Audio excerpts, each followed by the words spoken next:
Hello everyone and welcome back to another YouTube video. In today's video, this is more of a sit down talk video, obviously a little different from a lot of the videos on my channel. I am here to give you tips and tricks of how to become the best version of yourself in 2024. I can't be your Superman, can't be your Superman, can't be your Superman, can't be your. You need to start now, but the first thing you need to do is figure out who it is that you want to be, the definition of you. You need to see what do you want mentally, physically, emotionally, career-wise, like business or work. Are you a risk taker? Do you like more adventure or do you want more adventure? Do you need to set more boundaries? What type of relationships do you want? And what amount of income do you want to be getting this new year? How do you want to be getting your money? All of those different areas are just some examples of the things you need to really focus on and figure out exactly what it is that you want. Step 2, let go of what doesn't serve you. You can do it with physical items like clothes and objects. You can do it with relationships, thoughts, limiting beliefs, habits, patterns, words and phrases that you may say out of habit. Anything out of those categories that you don't want to do anymore. For example, I just finished doing a whole spring cleaning. It's winter, but I did a whole cleaning out of my closet and I'm going to be putting them up for sale on Mercari. If you have Mercari, you can buy my clothes on Mercari. I'll put the link in the description. I have loads of clothes coming out that are actually good quality, so make sure you go on it because they're gonna be gone in a month. So now that you've let go of whatever doesn't serve you, and you can't just let it go fast, but you need to identify what it is that you need to let go and slowly work on letting it go. Number 3, make your vision board. You could write 10 goals if you've never done this before. This is literally what I did. I wrote down 6 different topics that are important for me. So career, hobbies, aspirations, relationships, physical body, and mentality. I wrote down those 6 and then I wrote my goals for each of those and then I condensed it, figured out what is it that I truly want for my highest self and like stuff like that. It's a lot better if you write down what it is that you want so you can visually see it and you can actually know what you're working for. And then this vision board, you put all those goals on that vision board. I just finished my vision board and I love it so much better this year. Another thing you need to make sure you do on your vision board, if you have pictures of people on it, that's okay. But it is best if you have pictures that you can imagine yourself in the picture. Number 4, take your nutrition seriously. If you want to have high energy and attract all your desires, you need to focus on your nutrition too. What goes in your body helps what comes out. If you're eating healthy and really taking care of yourself internally, externally you're going to be taking care of others with your words. You're going to feel better. Your energy is just going to be great. Your aura is going to just radiate to others. You'll see. I wrote down some examples if you do need help with nutrition. I myself, I also need to work on this. I'm not a nutritionist, but this is what I wrote down when I did my research. Half a plate or 1 cup of veggies. When you're cooking your food on your plate, make sure you have those vegetables on it. It's not easy. I do not like vegetables, but just eat them. Don't be a baby and just eat them because you need that for your skin, for your gut, for everything. And then you need protein. A handful of protein is what's recommended. Increase your water intake by 1 bottle. So for example, if you currently drink 3 bottles of water per day, add another and make it 4. You need water, especially if you exercise. You need to stay hydrated to maintain your energy and feel good. And then on the rest of the plate, just have healthy fats or fiber. Another thing that I just want to mention, don't restrict yourself. Like, don't make a whole different diet that you're not going to be used to because then you're not going to do it. You have to be realistic and start slowly, or just don't restrict yourself and let yourself have that piece of cake every once in a while if you want to. Just make sure you are eating more good than bad and do the 80-20 rule, I think it was called. Just look that up on TikTok or something if you've never heard of that. It's like the way you eat. 80% healthy, 20% bad. Number 5, create a habit and reward system. Keep track of your habits and then you reward yourself when you actually do habits that are actually beneficial. There's 3 types of habits that you should be doing for yourself. Mindset habits, body habits, and future habits. So every time you do something for each of those things, you have to reward yourself in some way. You don't have to splurge and go shopping all of a sudden and waste all your money. You have to be smart. But you could read a little bit more than you would usually read if that would be a reward for you. If that's not something that sounds appealing to you, obviously don't do that. Maybe it's do a face mask, but this time add some steam. Like, just do things to reward yourself that will make you want to keep on doing those habits. For example, mindful habit that you would maybe want to incorporate in your routines would be meditation. If you meditate for, let's say, 10 minutes a day, but you do those 10 minutes, reward yourself with like a healthy meal afterwards, or maybe even a dessert if you've been eating healthy because you got to work on your nutrition. Be realistic with these habits so that you can actually stick to them, and once you figure out those 3 habits, or even more if you want, write them down in your planners and actually put the time into each of these habits so you can continue to make them habits. 21 days every day doing something will actually turn it into a habit, so try it for that long if you need to. Number 6, find your signature style. Clothing is a way that people express themselves. There's fashionistas in this world, and there's people who don't really care that much about fashion, but they still like to dress up. You need to get good at dressing yourself up for the right occasions. Sometimes people don't know what styles look good on them, or what colors look good on them, or all these types of things. I'm still working on this too. First, scroll on Pinterest for like 20 minutes. Put a time limit. You do not want to take forever doing this. You need to make all these things quick. Figure all these things out so that by the new year, you've already been starting all of them. Scroll for 20 minutes. Pin everything that you like, even if they look completely different. Just pin all of the outfits that you see and you're like, oh wow, that's super cute. Oh, I love this. Oh, I can imagine myself wearing that. Anything like that, add it to a board. Make a whole different board though, of like, make yourself a new board, and that's where you're going to be pinning all of the outfits you like. And then once you finish those 20 minutes, go through the board and look at what each of those pictures have in common. Do they all have hats in them? Do they all have a tucked shirt? Do they have a lot of the same color? Stuff like that. Just figure out what they all have in common. Remember that these things do not need to be trendy. This is your style. This is for you to enjoy yourself and be confident with what you're wearing. So don't think about the trends and just pick what you like actually like. And then after you've finally picked everything you've liked and figured out what it is that you may like about those outfits, try to incorporate it in some way daily. For example, if it was tucked in shirts, start tucking in your shirt. Even if it looks a little whack, that means maybe you need to change your pants. Maybe you need to get a new color of the shirt or something like that. But incorporate those styles somehow into your daily routines so that eventually it will become your signature style. Number 7, take movement seriously. We have legs. We were designed to walk. We need to walk and be in nature and exercise and move our bodies because we have these things called joints, and if you don't move them, you're bound to just get some sort of fails in the future. So start moving now. Ask yourself, how often are you moving? Could you be moving more? What type of movements do you like? There's so many different types of exercises you can do. There's yoga, there's Pilates, there's weightlifting, there's walking, there's running, bike, boxing, workout classes. There's like a whole list of things you could choose from. Just try out all of them until you find out which ones you like. Personally, I really enjoy yoga currently. I put that on my vision board actually, to do yoga more and meditate more, which goes hand in hand. And I love yoga, and I also love weight training, so maybe you want to try out those. Figure out how and when can you do those workouts. Plan it out in your day.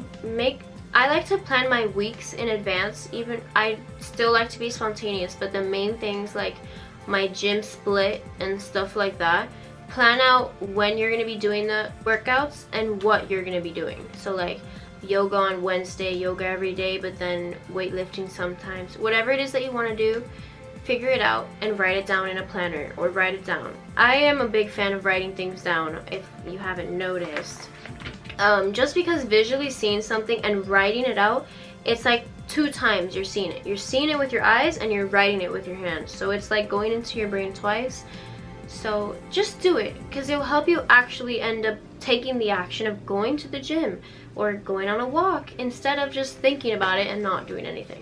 Get an accountability partner, maybe like someone who will go to the gym with you, or someone who you can be like, oh, I did this today, and they will support you and make you feel better and uplift you so that you are motivated to continue going. But remember, it's not about motivation, it's discipline. You need to discipline yourself to be doing these workouts, because you're not going to want to work out sometimes. You need to go anyways.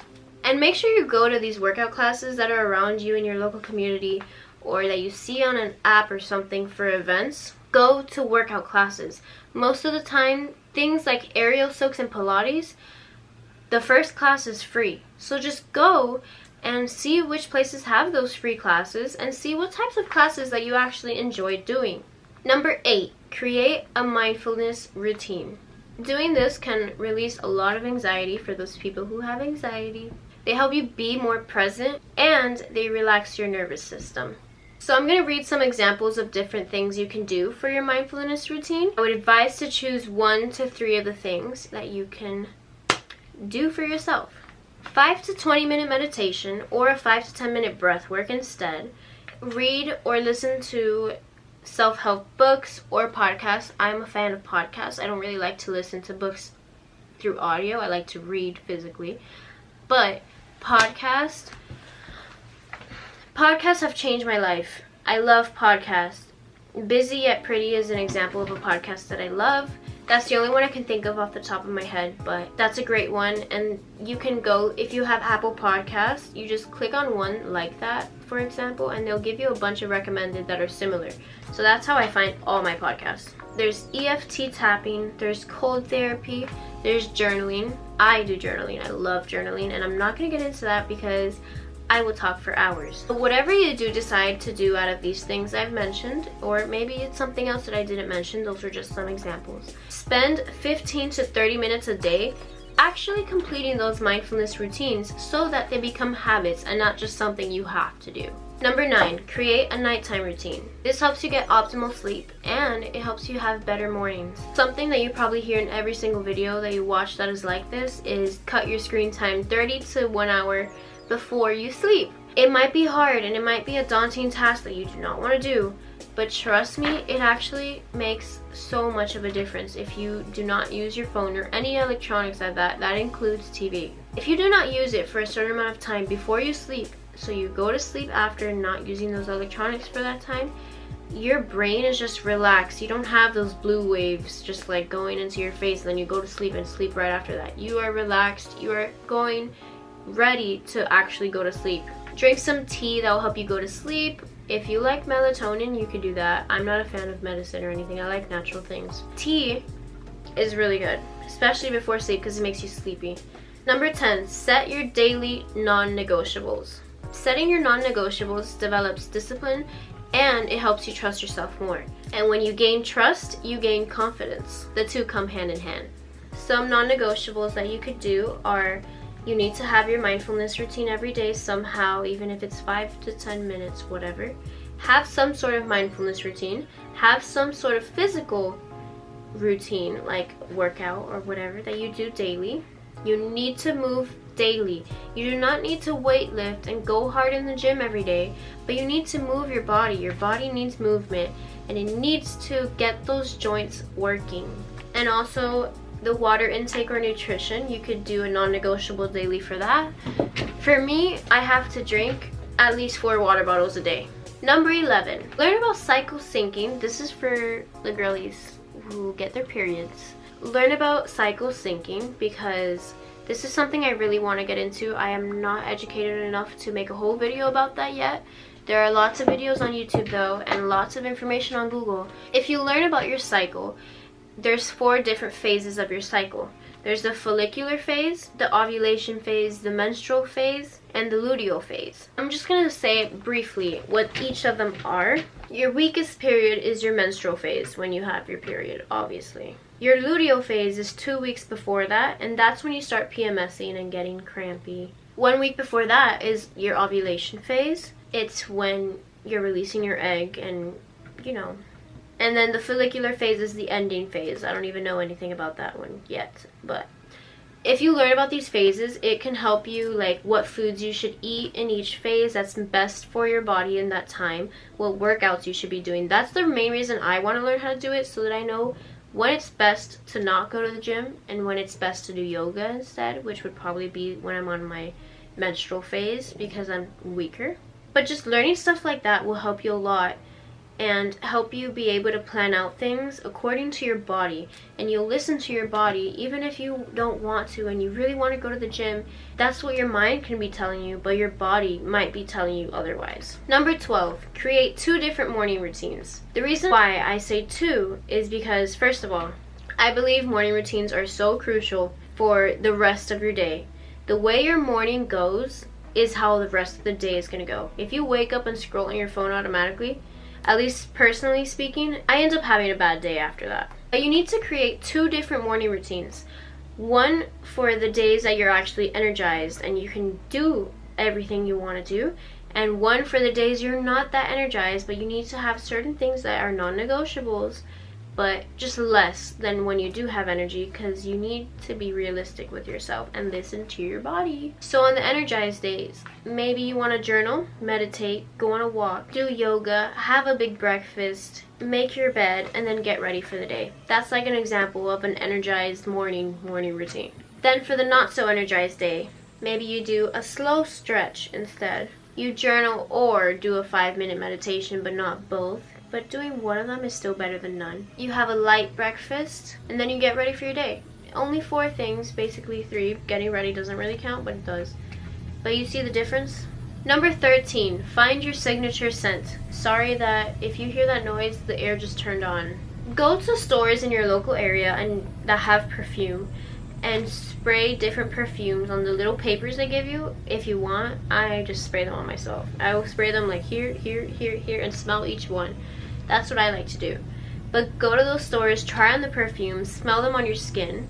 That's my suggestion. You don't have to, but write down in your notes app on your phone each of the perfumes you actually really do like, and then once you're done shopping around, but just window shopping for perfumes, go home and take some time to do some research on the perfumes. Search up what are the notes of the perfume and find what each of the perfumes that you like to have in common. There's a website called Noteworthy where you can purchase trial packs of perfumes, and it's something I really want to try out. So if that sounds like something you want to do, go to noteworthy.com. They send you little trials of the perfume after you take a quiz, I guess, of what types of smells you like, what notes you like.